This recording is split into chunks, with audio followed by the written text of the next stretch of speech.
Assalamualaikum warahmatullahi wabarakatuh. Saya Iwan Rustawan, CGP Angkatan 10 dari SDN 5 Kaso, Kabupaten Ciamis, akan memaparkan aksi nyata modul 1.4 tentang budaya positif. Salam guru penggerak, salam perubahan. Memperkenalkan pengajar praktik saya Ibu Entin Wastini dan fasilitator saya Bapak Carhadi. Dan saya Iwan Rustawan, CGP Angkatan 10 SDN 5 Kaso dari Kabupaten Ciamis. Penyebaran pemahaman kepada rekan-rekan guru di SDN 5 Kaso. Diseminasi modul 1.4 tentang budaya positif. Budaya positif.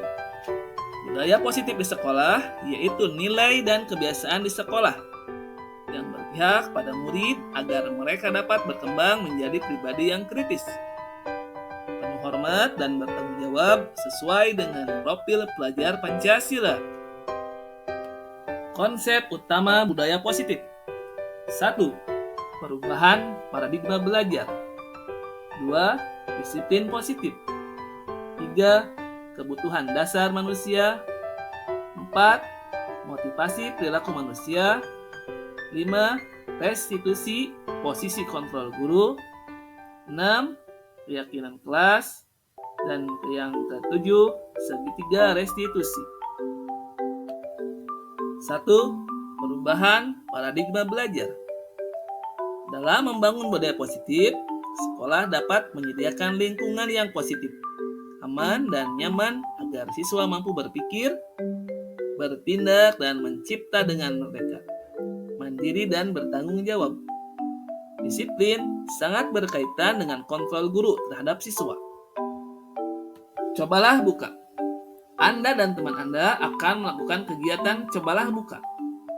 Anda adalah A. Tugas Anda adalah mengepalkan salah satu tangan Anda. Coba Anda bayangkan bahwa Anda menyimpan sesuatu yang sangat berharga di dalam kepalan tangan Anda. Anda perlu menjaga benda tersebut sekuat tenaga Anda, karena begitu pentingnya untuk kehidupan Anda. Tugas B atau rekan Anda adalah mencoba dengan segala cara untuk membuka kepalan tangan Anda.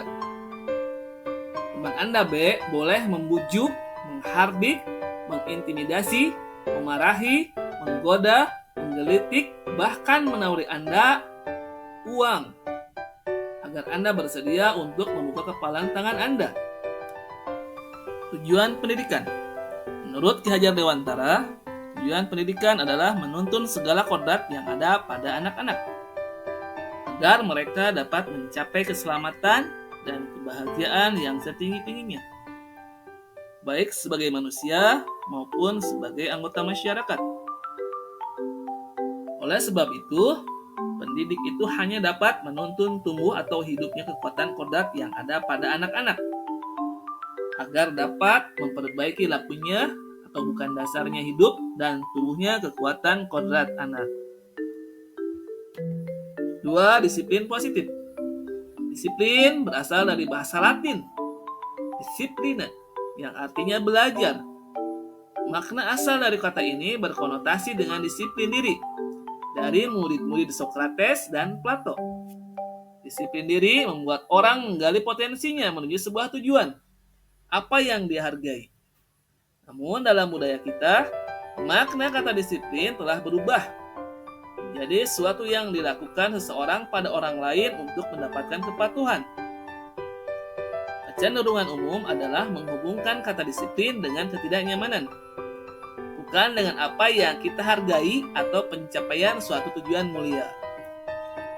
Disiplin sebenarnya yaitu disiplin adalah kemampuan memerintah diri sendiri dalam mengontrol dan menguasai diri untuk memilih tindakan yang mengacu pada nilai-nilai yang kita hargai dengan penuh tanggung jawab, tanpa terperintah orang lain.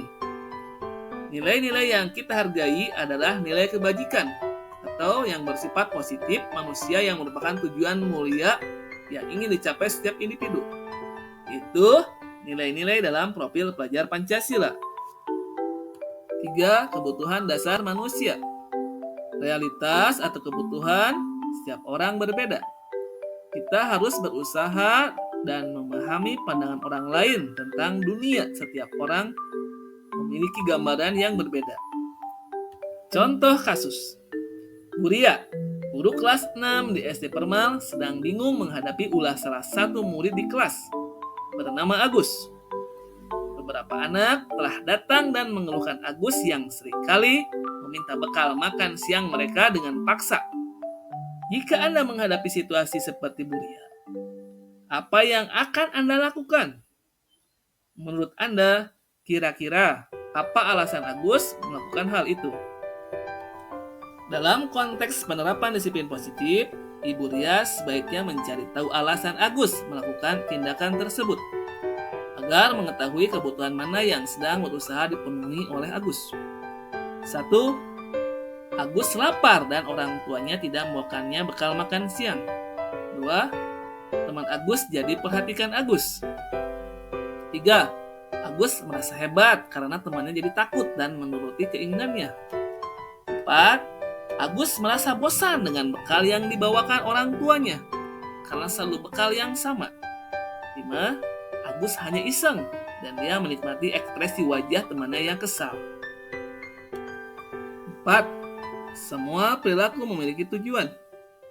Teori motivasi perilaku manusia. 1. Untuk menghindari ketidaknyamanan atau hukuman. Yang kedua, untuk mendapatkan imbalan dari orang lain atau institusi. 3. Untuk menghargai diri sendiri. Di antara diseminasi nilai positif adalah yang pertama, hukuman. Yang kedua, disiplin. Baik disiplin konsekuensi atau restitusi. Mari berlatih hukuman atau konsekuensi. Di samping ini terdapat beberapa contoh mana yang hukuman atau mana yang konsekuensi.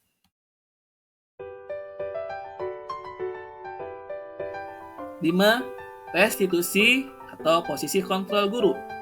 Yang pertama sebagai penghukum, yang kedua sebagai pembuat merasa bersalah, yang ketiga sebagai teman, yang keempat sebagai pemantau, dan yang kelima adalah sebagai manajer. Di bawah ini terdapat beberapa posisi kontrol guru.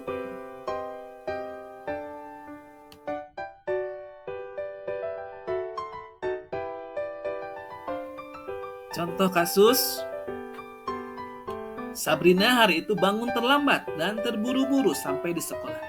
Dia pun akhirnya sampai di gerbang sekolah, tapi baru menyadari kalau tidak menggunakan sepatu hitam seperti tertera di peraturan sekolah.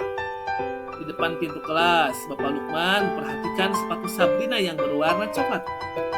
Sabrina berusaha menjelaskan bahwa dia sedang terburu-buru dan salah mengenakan sepatu. Pak Lukman menanyakan Sabrina, apa peraturan sekolah tentang seragam warna sepatu? Sabrina menjawab, sudah mengetahui sepatu harus berwarna hitam, namun terburu-buru dan salah mengenakan sepatu. Selain tidak mungkin kembali pulang karena rumahnya jauh sekali, Pak Lukman tetap bersikeras pada peraturan yang berlaku dan mengatakan, ya sudah, kamu sudah melanggar peraturan sekolah. Kamu salah, sudah terlambat. Salah pula warna sepatunya. Segera buka sepatumu. Kalau tidak bisa mengenakan warna sepatu sesuai peraturan. Sabrina meminta maaf dan memohon kembali kepada Pak Lukman agar tetap dapat mengenakan sepatunya dan berjanji tidak akan mengulang kesalahannya. Namun Pak Lukman tidak mau tahu. Tidak, kamu telah melanggar peraturan sekolah. Kalau tidak sanggup ambil sepatu di rumah atau diantarkan sepatu ke sekolah, ya sudah, kamu tidak bersepatu saja seharian di sekolah. Sekarang copot sepatumu dan silakan belajar tanpa sepatu seharian. Sabrina pun dengan berat hati mencopot sepatunya dan memberikannya kepada Pak Lukman. Seharian dia tidak berani berkeliling sekolah karena malu dan lebih banyak berdiam diri di kelas tanpa alas sepatu. Pertanyaan 1. Dalam kasus di atas, sikap positif apakah yang diambil oleh Bapak Lukman? Jelaskan. Apakah indikatornya? Posisi kontrol Pak Lukman sebagai penghukum langsung menyalahkan Sabrina ketika melanggar peraturan sekolah. Menerapkan satu cara yaitu menghukum tanpa mau mendengarkan alasan Sabrina. Indikatornya ditandai dengan Pak Lukman bersikeras dengan peraturan yang berlaku. Pak Lukman membentak dengan suara yang tinggi. Memberi hukuman tanpa mau memahami alasan dan perasaan Sabrina. Keyakinan kelas. Keyakinan kelas adalah nilai-nilai kewajiban atau prinsip-prinsip universal yang disepakati bersama secara universal, lepas dari perbedaan agama, suku, negara, dan bahasa. Menurut Gossen, suatu keyakinan akan lebih memotivasi seseorang dari dalam. Seseorang akan lebih bersemangat untuk menjalankan keyakinannya daripada hanya sekedar mengikuti peraturan. Budaya positif, peraturan, dan keyakinan kelas atau nilai kebajikan yang dituju. Pembentukan keyakinan kelas. Segitiga restitusi.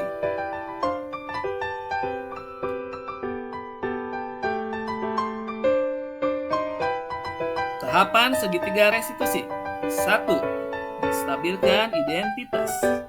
2. Validasi tindakan yang salah. 3. Menanyakan keyakinan.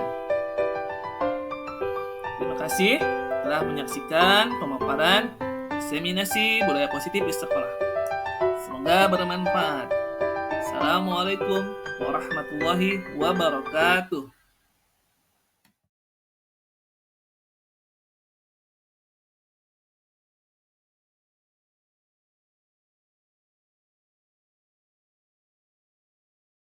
Assalamualaikum warahmatullahi wabarakatuh. Selamat siang Bapak dan Ibu. Terima kasih atas kehadiran Bapak Ibu dalam kegiatan diseminasi budaya positif. Saya Elia Yuniarti selaku moderator akan menyampaikan susunan acara pada siang hari ini. Yang pertama, pembukaan. Yang kedua, pemaparan, penyebaran, dan penerapan budaya positif. Yang ketiga, tanya jawab dan tanggapan. Yang terakhir adalah tutup. Semoga acara ini dapat berjalan lancar dan berguna bagi kita semua serta peserta didik. Pembukaan. Untuk selanjutnya kami persilakan kepada Bapak Iwan Rustawan selaku CGP Angkatan 10 Kabupaten Ciamis untuk memberikan pemaparan kepada kita semua. Kepada Bapak Iwan kami persilahkan. Bismillahirrahmanirrahim. Assalamualaikum warahmatullahi wabarakatuh. Waalaikumsalam. Selamat siang Bapak dan Ibu guru semua. Terima kasih yang telah hadir untuk mendukung kegiatan saya tentang presentasi aksi nyata modul 1.4 diseminasi budaya positif bersama saya CGP Iwan Rustawan Angkatan 10 Presiden. Terima kasih Bapak Ibu. Yang pertama, pembukaan. Budaya positif di sekolah sangatlah penting untuk mengembangkan peserta didik yang memiliki karakter kuat dan berakhlak sesuai profil pelajar Pancasila, seperti yang dicetuskan sebagai pedoman untuk pendidikan di Indonesia. Budaya positif dapat dibangun dengan syarat sekolah perlu menyediakan lingkungan yang positif, aman dan nyaman agar peserta didik mampu berpikir, bertindak, dan menciptakan secara merdeka, mandiri, dan bertanggung jawab. Salah satu strategi yang perlu ditinjau ulang adalah penerapan disiplin yang selama ini dijalankan di sekolah. Kesadaran akan penerapan disiplin belum berdasarkan motivasi internal, di mana pembiasaan positif yang diterapkan bukan disiplin positif, namun masih mengandung sistem penghargaan dan hukuman. Model disiplin yang dibangun masih belum berpusat pada siswa. Selain itu, posisi kontrol guru belum sampai pada tahap manajer, melainkan sebagai penghukum dan membuat siswa merasa bersalah. Sebagai pendidik, tujuan kita adalah menciptakan siswa-siswa yang memiliki disiplin diri, sehingga mereka bisa berperilaku dengan mengacu pada nilai-nilai kebajikan universal dan memiliki motivasi internal. Siswa yang memiliki disiplin berarti mampu bertanggung jawab terhadap apa yang dilakukannya. Bagaimana peran kita sebagai pendidik dapat menentukan disiplin itu pada diri siswa sehingga siswa mampu menggali potensinya menuju kepada sebuah tujuan. sesuatu yang dihargai dan bermakna, mengontrol diri, menguasai diri untuk memilih tindakan yang mengacu pada nilai-nilai yang dihargai. Bagaimana budaya positif yang sudah ada di sekolah berkembang menjadi karakter semua warga sekolah, bagaimana pendidik menumbuh kembangkan budaya positif dalam mewujudkan karakter, di antaranya profil pelajar Pancasila, dan bagaimana menerapkan disiplin restitusi di posisi monitor dan manajer sehingga lingkungan yang positif, aman, dan nyaman dapat terwujud. Adapun yang menjadi tujuan dalam tindakan nyata budaya positif ini adalah sebagai berikut. Yang pertama, terwujudnya visi sekolah melalui penerapan budaya positif. Yang kedua, terbentuknya karakter disiplin yang kuat. Yang ketiga, menumbuhkan dan menguatkan karakter positif melalui pembiasaan-pembiasaan positif. Yang keempat, kembangkan karakter profil pelajar Pancasila, itu pelajar sepanjang hayat yang memiliki kompetensi global dan berperilaku sesuai dengan nilai-nilai Pancasila. Menguatkan peran sebagai guru penggerak melalui penerapan restitusi dan menanamkan disiplin positif pada siswa. Untuk mengetahui sejauh mana kegiatan ini sudah dilakukan dan untuk mengontrol kegiatan agar tetap terarah pada tujuan yang sudah diterapkan, maka tolak ukur yang digunakan adalah sebagai berikut. Yang pertama, terbentuknya keyakinan kelas sebagai landasan dalam memecahkan permasalahan yang ada di kelas. Keyakinan kelas ini dibentuk dan disepakati oleh peserta didik bersama wali kelas. Yang kedua, konsistensi peserta didik dan wali kelas dalam menjalankan keyakinan kelas. Yang ketiga, minimal 75% peserta didik sudah menunjukkan menguatnya karakter positif seperti religius, peduli, disiplin, toleransi, gotong royong, dan bertanggung jawab pada proses pembelajaran maupun di luar proses pembelajaran. Yang kelima, membudayanya 5S. Yang pertama senyum, yang kedua salam, yang ketiga sapa, yang keempat sopan, dan yang kelima santun. Yang keenam, munculnya karakter berdaya nalar kritis pada proses pembelajaran yang terlihat dari keaktifan peserta didik dalam bertanya, berpendapat atau berargumen, dan menjawab pertanyaan dari guru. Dokumentasi kegiatan, pembentukan keyakinan kelas bersama peserta didik dan wali kelas, proses kegiatan restitusi, kegiatan kolaborasi dan sharing dengan wali kelas dan rekan sejawat, serta hasil pengumpulan tugas. Di mana ada kemerdekaan, disiplin banyak orang yang memaknai sebagai sesuatu yang dilakukan seorang pada orang lain untuk mendapatkan kepatuhan dan memiliki kecenderungan ketidaknyamanan serta sering dihubungkan dengan tata tertib yang berkaitan dengan sanksi dan hukuman bagi yang melanggarnya. Ki Hajar Dewantara menyatakan bahwa untuk murid yang merdeka, murid harus memiliki disiplin yang kuat yang berasal dari dirinya ataupun berasal dari luar diri. Yang dinyatakan dalam bukunya yaitu pemikiran, konsepsi, keteladanan, sikap merdeka. Dalam buku yang ditulis dalam cetakan kelima 2017 halaman 470 yang berbunyi, di mana ada kemerdekaan, disitulah harus ada disiplin yang kuat. Sesungguhnya disiplin itu bersifat self disiplin, itu kita sendiri yang mewajibkan kita dengan sekeras-kerasnya. Tetapi itu sama saja, sebab jikalau kita tidak cakap melakukan self disiplin, wajiblah penguasa lain mendisiplin diri kita dan peraturan. Demikian itulah harus ada dalam suasana yang merdeka. Adapun definisi kata merdeka menurut Ki Hajar Dewantara adalah mardika itu jarwa, noramu ngelepasin pangleh, ngingguga kuat kuasa, aman diri priangga. Artinya merdeka itu artinya tidak hanya terlepas dari perintah, akan tetapi juga cakap buat memerintah diri sendiri. Diane Gosen dalam bukunya Restructuring School Discipline 2001 menyatakan bahwa arti asli disiplin berkonotasi dengan disiplin diri dari murid-murid yang dapat membuat seseorang menggali potensinya menuju pada sebuah tujuan sesuatu yang dihargai, dan bermakna bagaimana cara kita mengontrol diri, bagaimana menguasai diri untuk memilih tindakan yang mengacu pada nilai-nilai yang kita hargai.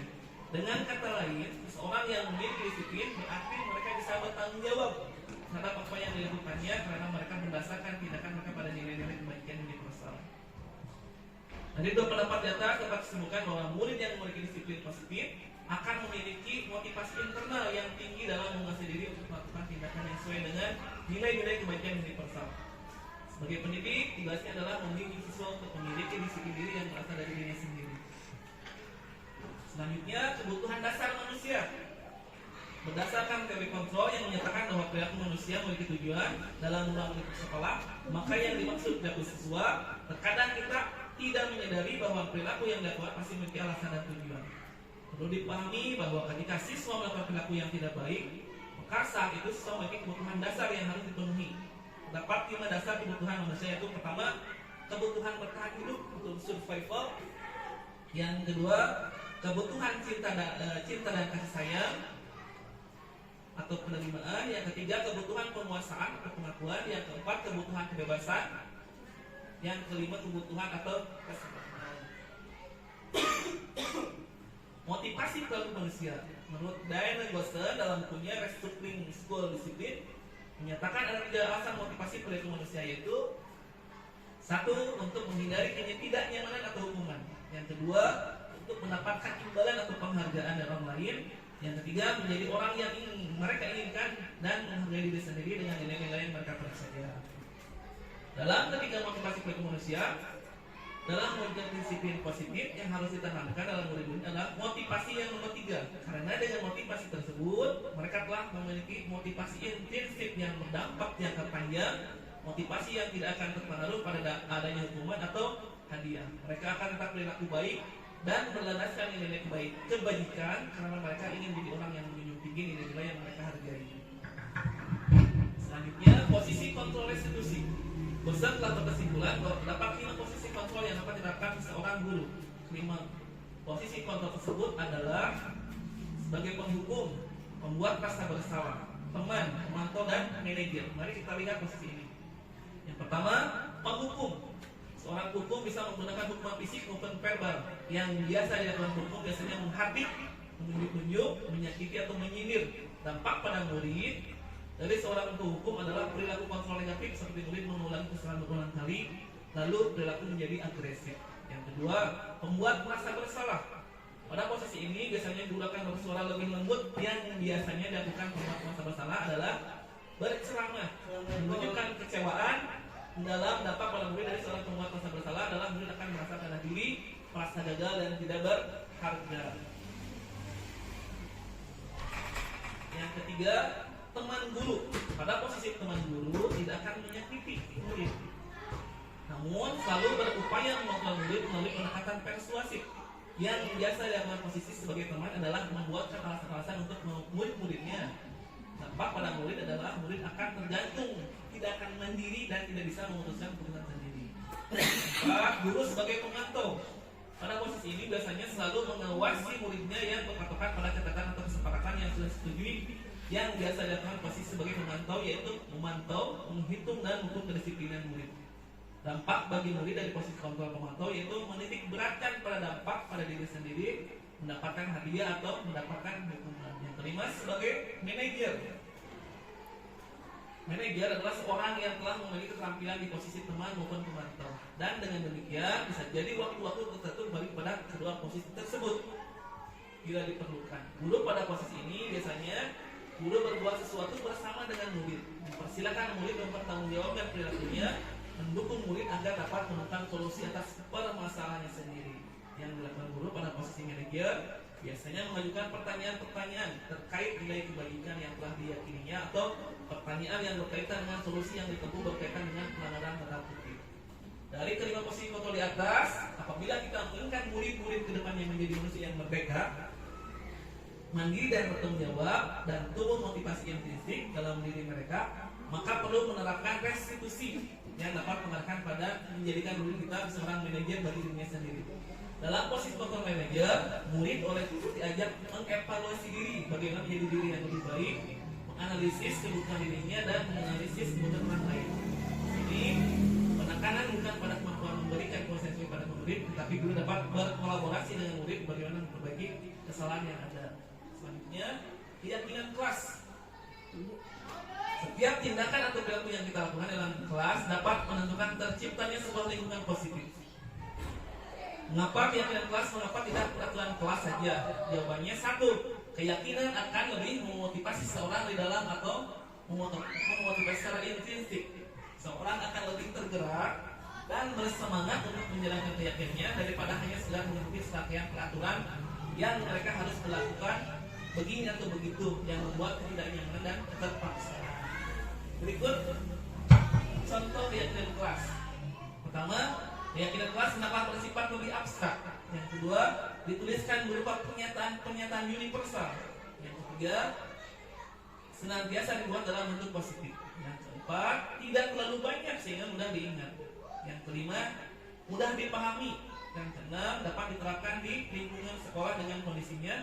Yang keenam, semua warga kelas yang ikut berkontribusi dalam membuat yakin kelas lewat kegiatan yang sudah terdapat.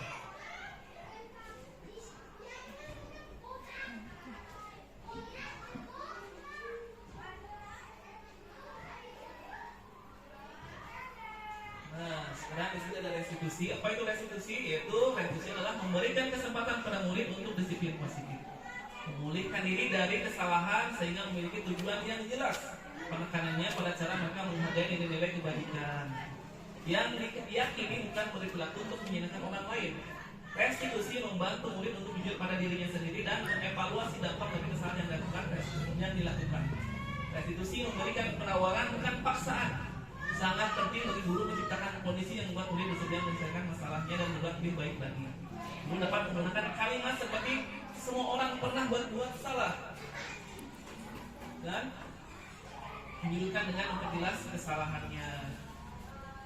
Pada bagian dasar segitiga ini adalah langkah pertama, yaitu menstabilkan identitas. Bagian ini bertujuan merubah orang yang merasa gagal karena telah berbuat salah menjadi orang sukses. Kita harus mampu meyakinkan mereka misalnya dengan berkata, saya pernah melakukan hal yang sama denganmu. Ketika seseorang dalam kondisi emosional, maka otak tidak mampu berpikir rasional. Kondisi ini sangat tepat kita gunakan untuk menstabilkan identitas. Kita membantu menenangkan mereka dan mencari solusi untuk permasalahannya. Yang kedua adalah memvalidasi tindakan yang salah. Pada langkah kedua ini, kita terlebih dahulu memahami kebutuhan dasar yang mendasari tindakan murid kita. Menurut teori kontrol, semua tindakan pasti memiliki tujuan, entah baik ataupun buruk. Ya. Yang ketiga, menanyakan keyakinan kelas adalah langkah selanjutnya.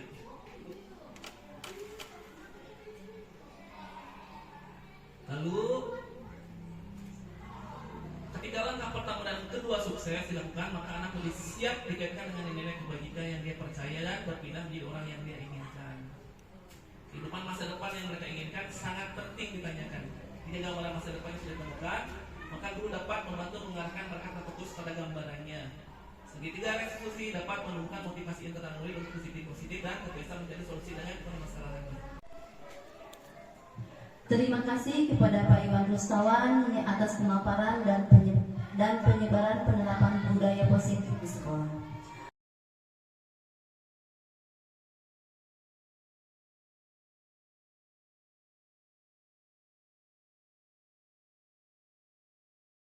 Acara selanjutnya adalah sesi tanya jawab. Kami buka 4 pertanyaan, boleh menanggapi atau bertanya mengenai budaya positif yang sudah dipaparkan oleh Bapak Iwan Rustawan. Silakan. Dengan paparan barusan mungkin ada sedikit pertanyaan, yaitu apakah dengan sistem reward bisa membuat anak menjadi disiplin dan efektifkah? Kalau memang reward seperti itu tidak efektif, bagaimana dengan banyak memuji anak? Bisakah hal tersebut berhasil? Mungkin hanya itu pertanyaan yang lengkap. Terima kasih kepada Bapak yang telah menanyakan bagaimana apabila kita memberikan reward kepada anak-anak, efektifkah? Apabila tidak efektif, bagaimana dengan banyak memuji anak-anak? Baik Pak, terima kasih jawabannya. Pertanyaannya yang akan saya jawab tentang jawaban tersebut adalah bila kita membuat hadiah atau memberikan hadiah, maka itu akan membuat anak-anak menjadi senang. Ya. Dalam prinsip positif dalam jangka panjang, reward efisien mengubah perilaku dalam jangka pendek. Tapi anak-anak tidak melatih motivasi internalnya. Perilakunya dilakukan karena hadiah, bukan karena tanggung jawab.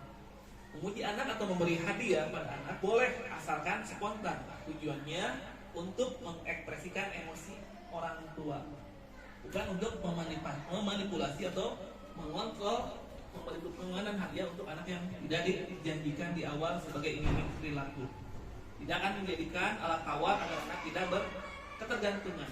Yang penting juga adalah Dukungan pada anak dilakukan bukan hanya saat ia berhasil atau menang, tapi justru gagal menunjukkan usaha yang keras. Itu jawabannya Pak.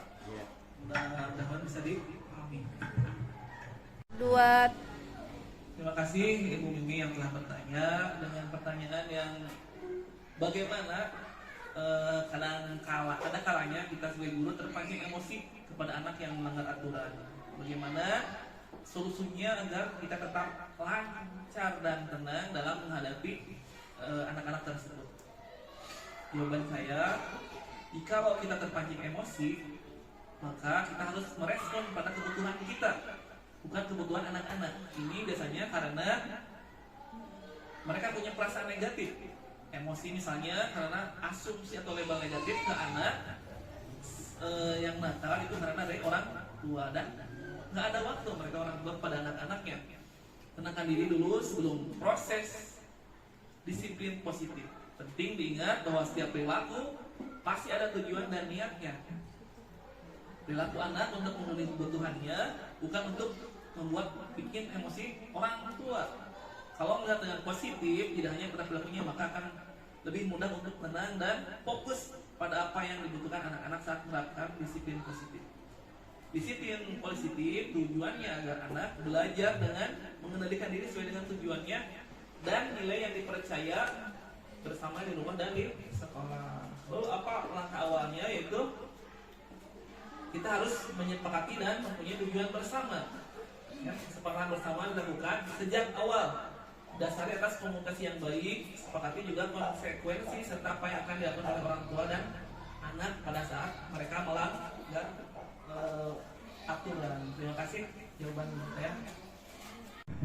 Baik, untuk selanjutnya, untuk pertanyaan ketiga, mungkin ada yang bertanya? Bu Risa? Ya, pertanyaan ketiga oleh Ibu Risa. Ya, baik, terima kasih kepada Ibu Lia selaku moderator atas waktunya. Terima kasih juga kepada Bapak Iwan yang sudah memaparkan materi dengan sangat gamblang. Ya, ada yang mau saya tanyakan, misalnya ada kasus di kelas saya seperti ini. Misalnya pagi ini anak-anak sudah berdatangan, kecuali Randi yang belum kelihatan batang hidungnya. Begitu pelajaran akan dimulai, Randi yang datang dengan kondisi berantakan. Sinta temannya bertanya mengapa dia berantakan. Lalu Andi itu malah marah-marah dan menantang temannya itu hingga terlibat adu mulut dan bertengkar, hampir berkelahi ya. Anak-anak yang takut memanggil saya yang kebetulan berada di ruang guru saat itu. Saya panggil kedua anak itu, setelah saya tanya ternyata Andi tidak suka kalau dibilang berantakan dan sering terlambat. Randi tergesa-gesa berangkat ke sekolah hingga hatinya kalut. Untuk langkah segitiga resistus untuk kasus di kelas saya, seperti apa ya Pak solusinya? Ya, itu saja. Terima kasih. Terima kasih untuk Ibu Ica yang telah memberikan pertanyaan bagaimana jalan keluar pada anak yang mempunyai kebiasaan buruk tersebut. Oke, jawaban saya adalah kita membuat segitiga restitusi untuk jalan keluar tersebut. Yang pertama, menstabilkan identitas. Menurut Andi, perbuatan yang Reni lakukan tadi pagi itu benar atau salah? Ya. Setiap orang pasti pernah melakukan kesalahan. Tidak ada orang di dunia yang sempurna. Yang kedua, validasi tindakan yang salah. Andi pasti punya alasan mengapa melakukan itu. Sekarang ceritakan kepada ibu apa alasan. Yang ketiga, menanyakan keyakinan. Kita sudah buat keyakinan kelas. Keyakinan kelas apa yang saja yang telah kita sepakati. Lalu apakah Andi meyakini keyakinan kelas kita? Yang keempat, jika Andi meyakininya, apakah Randi sudah memperbaikinya? Yang kelima, jika Andi memperbaikinya, berarti hal ini menunjukkan seperti apa Randi yang sebenarnya. Yang kelima, apa rencana Andi untuk memperbaiki hal tersebut? Nah, itulah adalah salah satu restitusi untuk memperbaiki anak-anak yang punya kebiasaan perbuatan buruk tersebut. Ya, terima kasih.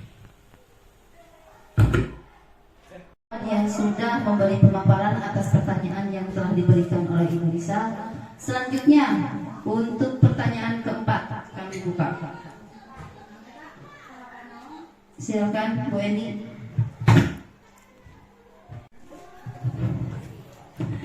Ada yang saya mau tanyakan, satu pertanyaan lagi Pak Iwan.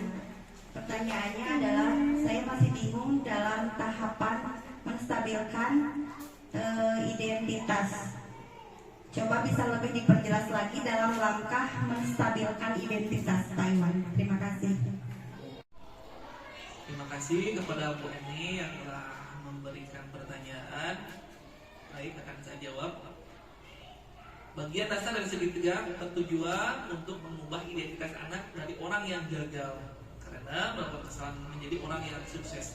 Kita menginginkan siswa yang reflektif, maka kita harus meyakinkan murid dengan cara mengatakan kalimat-kalimat seperti di bawah ini. Yang pertama, berbuat salah itu tidak apa-apa, tidak ada manusia yang sempurna. Lalu, Bapak Ibu tidak tertarik mencari siapa yang salah, tapi Bapak Ibu ingin mencari solusi dari permasalahan ini. Dan pertanyaan lainnya ini dengan tujuan menstabilkan identitas permasalahan. Sebab ketika anak berbuat kesalahan, maka akan cenderung membangkang, sehingga perlu distabilkan. Dengan demikian, kalimat-kalimat positif agar murid terduga kembali dan mau melakukan refleksi di hari atas kesalahannya. Mungkin itu saja Bu Eni dari jawaban saya. Terima kasih. Acara demi acara telah kita lalui bersama. Mungkin untuk selanjutnya kita tutup acara kali ini. Saya selaku moderator mengucapkan banyak terima kasih kepada kehadiran Ibu Bapak dan saya meminta maaf yang sebesar-besarnya. Wassalamualaikum warahmatullahi wabarakatuh.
ketika kita sedang berada di kelas, maka kita harus menaati ketertiban.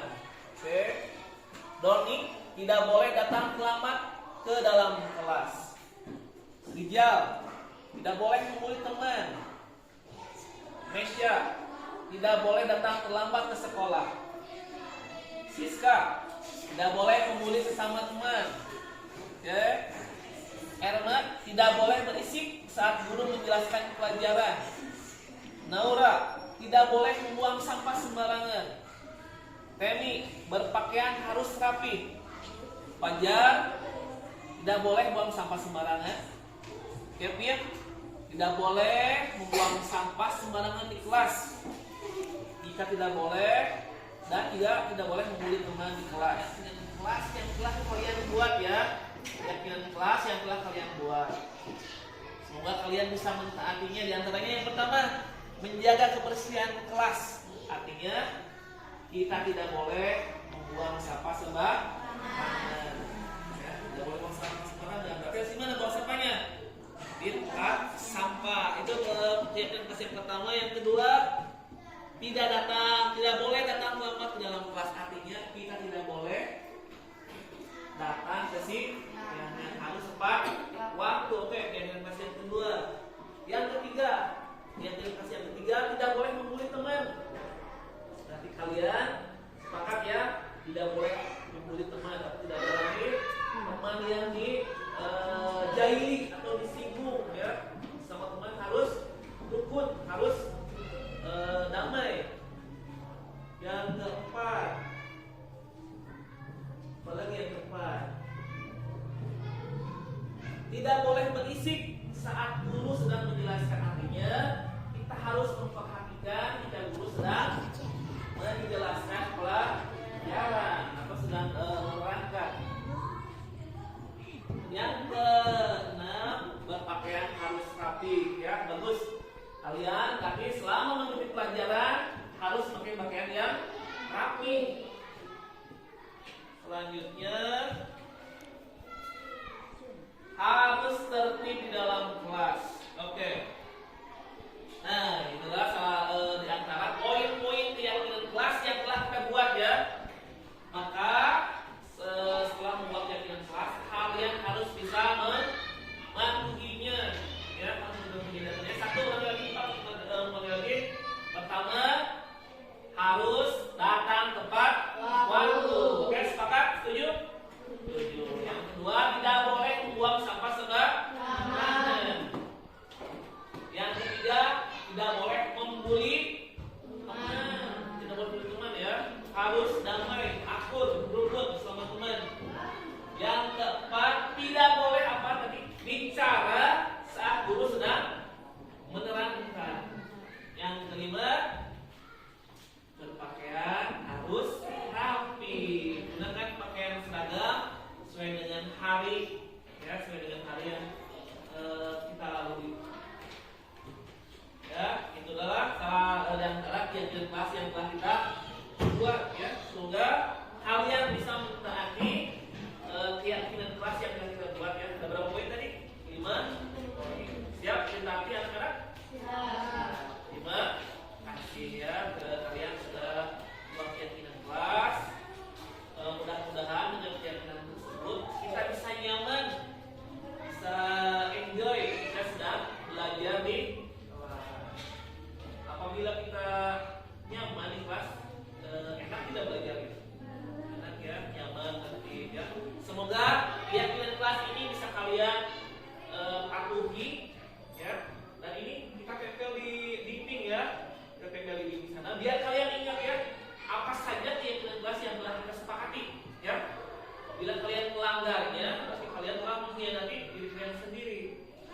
Bila kalian mentaati, berarti kalian sedang menghargai diri sendiri. Kalian ingin dihargai kan? Ingin dihargai? Ingin. Sebelum menghargai orang lain, maka hargailah diri kita sendiri. Jadi ini kita ingat kepada keyakinan kelas yang telah kita buat. Ya. Bapak akan tempel di sana di dinding biar kalian ingat apa saja yang tidak boleh dilanggar ya, maksudnya harus ditaati. Siap anak-anak? Siap. Terima kasih.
warahmatullahi wabarakatuh. Saya Edi Sunyaman, Kepala Sekolah Dasar Negeri 5 Kaso. Alhamdulillah telah mengikuti kegiatan diseminasi budaya positif bersama Pak Iwan Rustawan, CGP Angkatan 10 Kabupaten Ciamis, yang mana kegiatan tersebut sangat bermanfaat bagi saya sendiri, juga bagi lembaga kami. Semoga apa yang sudah dikerjakan dilaksanakan sama Pak Iwan kemarin bisa bermanfaat khususnya bagi diri saya sendiri dan juga bagi kemajuan lembaga kami yaitu SDN 5 Kaso. Semoga Pak Iwan kedepannya lebih baik lagi untuk membawa pendidikan maju dan bisa berkompeten di tingkat kabupaten atau nasional. Mantap. Assalamualaikum. Assalamualaikum warahmatullahi wabarakatuh. Perkenalkan, nama saya Elia Yuniarti. Saya wali kelas dari kelas 4 di SDN Negeri 5 Kaso. Alhamdulillah setelah kemarin mengikuti kegiatan diseminasi budaya positif bersama Pak Iwan, CGP Angkatan 10 Kabupaten Ciamis, bisa menambah wawasan bagi saya pada khususnya, terus bisa menerapkan dalam penerapan kepada siswa saya di dalam pembelajaran. Semoga kedepannya ada perbaikan bagi pembelajaran, khususnya bagi saya, umumnya bagi semua sekolah yang ada di Kabupaten Ciamis. Terima kasih. Wassalamualaikum warahmatullahi wabarakatuh. Perkenalkan, nama saya Warti, guru PJOK SDN 5 Kaso. Alhamdulillah setelah mengikuti kegiatan diseminasi budaya positif bersama Pak Iwan Rustawan SPDI CGP Angkatan 10 Kabupaten Ciamis, bisa menambah wawasan bagi saya dan semua, semoga bermanfaat. Wassalamualaikum warahmatullahi wabarakatuh. Perkenalkan, nama saya Mimi Rosniati, wali kelas 6. Alhamdulillah setelah mengikuti kegiatan diseminasi budaya positif bersama Pak Iwan, CGP Angkatan 10 Kabupaten Ciamis, bisa menambah wawasan dan pengetahuan untuk saya. Semoga kedepannya bisa bermanfaat bagi semua. Terima kasih. Wassalamualaikum warahmatullahi wabarakatuh. Perkenalkan, saya ini Mariama, wali kelas 1 SDN 5 Kaso. Alhamdulillah setelah kemarin mengikuti kegiatan diseminasi budaya positif bersama Pak Iwan Rustawan, CGP Angkatan yang ke-10 Kabupaten Ciamis, dapat menambah wawasan saya. Dan semoga saya dapat menerapkannya di kelas saya. Semoga sukses Pak Iwan Rustawan. Wassalamualaikum warahmatullahi wabarakatuh. Saya Rika Ayu Runukmi, wali kelas 3 SDN 5 Kaso. Alhamdulillah setelah mengikuti kegiatan diseminasi budaya positif bersama Pak Iwan Rustawan, CGP Angkatan 10 Kabupaten Ciamis, alhamdulillah saya mendapatkan wawasan baru dan bisa diterapkan di kelas saya. Untuk kedepannya, semoga Pak Iwan Rustawan sukses selalu kedepannya. Terima kasih. Wassalamualaikum warahmatullahi wabarakatuh. Assalamualaikum warahmatullahi wabarakatuh. Saya Ismaya Saroh, wali kelas 5 di SDN 5 Kaso. Setelah mengikuti kegiatan diseminasi budaya positif bersama Bapak Iwan Rustawan, Angkatan 10 CGP Kabupaten Ciamis, alhamdulillah bisa menambah wawasan baru. Kemudian mudah-mudahan hal tersebut juga bisa diterapkan di kelas 5. Mudah-mudahan kedepannya Pak Iwan bisa sukses selalu. Terima kasih. Wassalamualaikum warahmatullahi wabarakatuh. Assalamualaikum warahmatullahi wabarakatuh. Perkenalkan, nama saya Ritsa Widya Putri, wali kelas 2 SDN 5 Kaso.